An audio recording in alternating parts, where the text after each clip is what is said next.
PWD minister and a key Congress leader from Belagavi, Satish Jarakiholi has stepped into the by-election battle for the Bagalkot Assembly constituency, intensifying the campaign for the Congress party.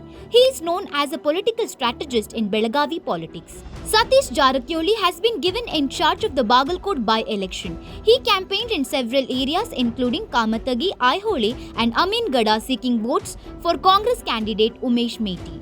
While participating in a campaign program held in Kamatagi town, Satish Jarakiholi launched a sharp attack on the National Democratic Alliance led by central government. He alleged that the centre borrows nearly 10 lakh crore rupees every year but does not disclose it openly, mocking the centre's claim. He also took a swipe at Prime Minister Narendra Modi, saying, "There is no world guru, there is nothing."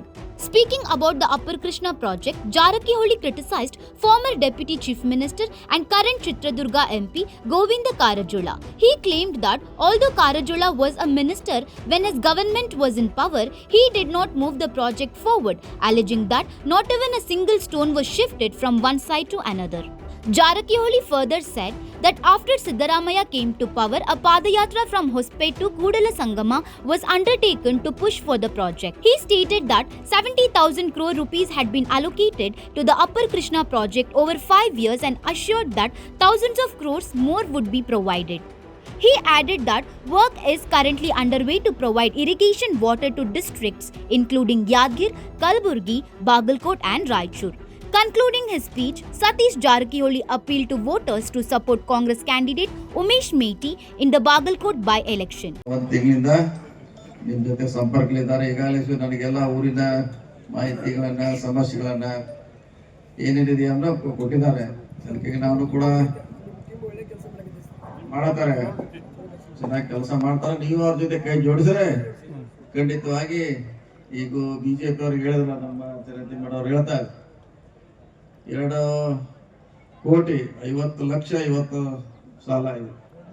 200 ಅಂದ್ರೆ 2 ನಾವು ಬಿಟ್ಟು ಹೋದಾಗ 70 ಲಕ್ಷನೋ ಇತ್ತು. ನಾವು ಬಿಟ್ಟು ಹೋದಾಗ 70 ಲಕ್ಷ ಹೆಚ್ಚು ಕಮ್ಮಿ ಆದಲ್ಲಿ ನಮ್ಮ ಸಾಲ ಇತ್ತು.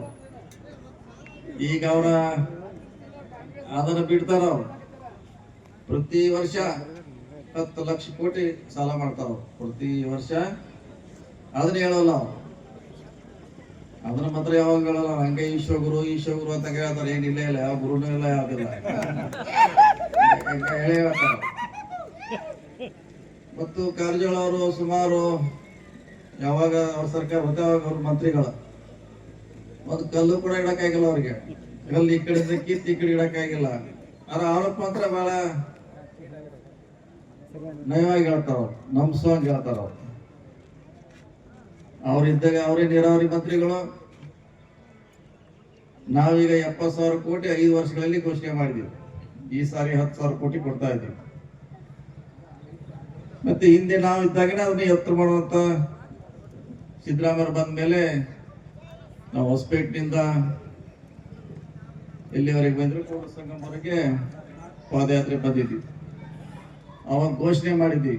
ಅದಾದ್ಮೇಲೆ ಇಷ್ಟೆಲ್ಲ ಅದು ಡೆವಲಪ್ ಆಗಿದೆ. ಇವತ್ತು ಯಾದಗಿರಿ, ಗುಲ್ಬರ್ಗ, ಬಾಗಲಕೋಟೆ, ರಾಯಚೂರಿಗೆ ನೀರು ಹೋಗಂತ ಆಗ್ಲಿಕ್ಕೆ ಕಾರಣ ಆಗಿದೆ.